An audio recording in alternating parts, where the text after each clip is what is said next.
Eagle thinking that can change your attitude.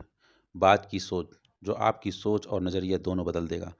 प्रकृति ने प्रत्येक प्राणी को सृजन की शक्ति, पावर ऑफ क्रिएटिविटी दी है।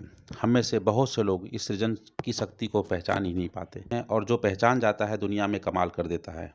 पावर ऑफ क्रिएटिविटी प्रकृति का एकाधिकार है। प्रकृति ने मनुष्यों के साथ पशुओं, पक्षियों, तितलियों, भौरों सभी में अलग अलग सृजन की शक्ति दी है। इस सभी में एक पक्षी बाज है, जिसके क्रियाकलाप को हम मनुष्य अपने जीवन में धारण कर ले तो कुछ जानदार कर देंगे और दुनिया के लिए मिसाल बन जाएंगे। बाज के एटीट्यूड, नज़रिए, टसन के बारे में चर्चा करने से पहले आइए थोड़ी सी जानकारी बाज के विषय में लेते चलते हैं। बाज को गरुड़ भी कहते हैं। अंग्रेजी में इसे पेरेग्राइन फाल्कन कहते हैं, जो 320 किलोमीटर प्रति आवर की स्पीड से 12 से 15 हजार किलोमीटर की ऊंचाई पर उड़ सकता है।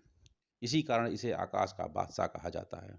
चोंच नुकीले, नाखून मुड़े हुए धारदार हथियार की तरह, आंख सिर के सापेक्ष आकार में बड़ी, मनुष्य से 4 से 5 गुना दूर तक साफ साफ देख सकती हैं। आंखें अल्ट्रावायलेट रेज के साथ साथ 4 से 5 रंग को पहचान सकती है। शिकार करते समय बाज की आंख एकदम फोकस्ड रहती है। मादा बाज आकार में बड़ी होती है, 2 से 3 वर्ष में प्रजनन करती है, एक बार में 2 से 3 अंडे देती है।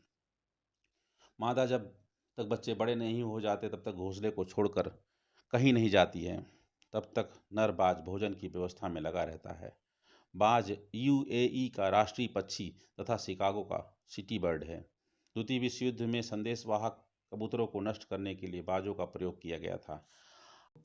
आइए गरुड़ के गुणों की चर्चा करें, जिस रहस्य को जानकर आपके एटीट्यूड, नज़रिए में अद्भुत परिवर्तन आ जाएगा, जो आपके जीवन में अत्यंत उपयोगी सिद्ध होगा। बाज का पहला एटीट्यूड, ईगल्स आर डिटरमाइंड। बाज मजबूत इरादों के होते हैं। जब तूफान और बारिश होती है तो संसार के सभी पक्षी अपने छुपने का स्थान खोजते हैं। वही इसके विपरीत बाज हवा के साथ उड़कर बादलों के ऊपर चला जाता है और मौसम सही होने तक वहीं भ्रमण करता है। ऐसे ही साहसी पुरुष धारा के विपरीत जाकर अपना लक्ष्य प्राप्त करते हैं। वो मुसीबत में भी आनंद की तलाश कर लेते हैं और मस्त रहते हैं। बाज की तरह आपका भी इरादा फौलाद की तरह होना चाहिए। बाज का दूसरा एटीट्यूड है, eagles start training very early to their kids. बचपन में ही प्रशिक्षण की शुरुआत। बाज के बच्चे जब उड़ने के लायक हो जाते हैं तब बाज घोंसले की सभी नरम घास, फर, पंख आदि धीरे धीरे फेंक देता है। घोंसले को परेशानी की जगह बना देता है। बाज अपने बच्चों को 12,000 की फीट की ऊंचाई तक ले जाता है और वहां से उनको उड़ने के लिए छोड़ देता है। वो बच्चे जमीन तक आते आते उड़ना सीख जाते हैं। बाज मनुष्य को सिखाता है कि आप तभी महान रचनाकार हो सकते हैं जब बचपन से कठिन प्रशिक्षण से गुजरे हों और आराम की दुनिया, कंफर्ट जोन से बाहर निकलने की हिम्मत बना चुके हों। बाज का तीसरा attitude, eagles have ability of site. बाज के पास दूरदर्शिता है। बाज बहुत ज़्यादा दूरदर्शी, फोकस्ड होते हैं। वो बहुत ऊंचाई से अपने शिकार को अगले 10 मिनट में स्थिति परिवर्तन को भांप लेते हैं। बहुत ऊंचाई से पूरा ध्यान केंद्रित करके शिकार पर झपट्टा मारते हैं, उसे हासिल भी कर लेते हैं।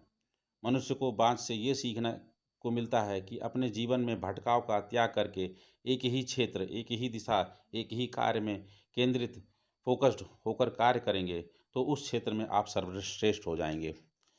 बाज का चौथा attitudes, eagles are daredevils. बाज निडर एवं दिलेर होते हैं। बाज बड़े से बड़ा चैलेंज स्वीकार करते हैं।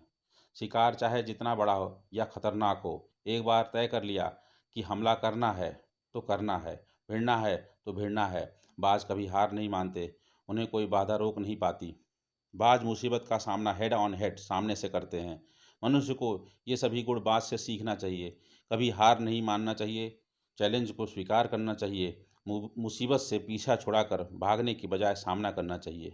एडिट बाज का पांचवा एटीट्यूड, ईगल्स पॉसेस वाइटलिटी।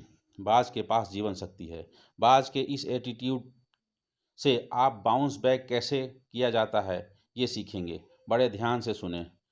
बाज की उम्र 20 से 70 वर्ष है, लेकिन 40 वर्ष होते होते शिकार करने लायक नहीं रह जाते हैं। उनकी चोंच नरम होकर मुड़ जाती है, पंजे के नाखून की धार समाप्त हो जाती है, पंख भारी होकर शरीर से चिपक जाते हैं।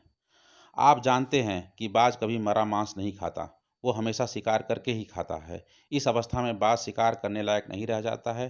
तो बाज करता क्या है? अब बाज पहाड़ों पर जाकर घोंसला बनाकर बहुत ऊंचाई पर रहता है और वह अपने पंखों को अपने शरीर से धीरे धीरे नोच कर फेंक देता है और चोंच को पत्थरों में बार बार टक्कर मारकर तोड़ देता है और अंत में सभी नाखून रगड़कर वह उसे तोड़ लेता है, बिल्कुल घायल और असहाय हो जाता है। बाज भारी पीड़ा को सहता हुआ 5 माह गुजारता है और ईश्वर पर पूर्ण विश्वास रखता है। उसका विश्वास रंग लाता है, वह वापस पहले जैसा हो जाता है। नए पंख, नई चोंच, नए धारदार नाखून, नई उड़ान के साथ वह 70 वर्ष की आयु पूर्ण करने के लिए तैयार हो जाता है। बाज हमें सिखाता है कि मरा मांस नहीं खाना चाहिए, मतलब पुरानी यादों घटनाओं को भूलकर आगे बढ़ना चाहिए, वर्तमान में रहना चाहिए। जीवन में परेशानियां चाहे जितनी भी बड़ी हों, बिना घबराए उसका सामना करना चाहिए, बाउंस बैक करना चाहिए। जीवन के आकाश में उड़ान भर भर कर प्रेरणा का स्रोत बन जाना चाहिए। बाज का छठा एटीट्यूड है, eagles never fight with enemy and teach them lesson. बाज दुश्मन को से बिना लड़े उसे सबक सिखा देते हैं। इस संसार में एकमात्र पक्षी जो बाज की पीठ पर बैठकर उसकी गर्दन पर चोंच मारता है वह है रेवन।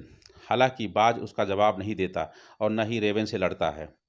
बाज रेवन के साथ लड़ने में वक्त और ताकत बर्बाद नहीं करता, उसे आकाश की ऊंचाई में ले जाकर छोड़ देता है।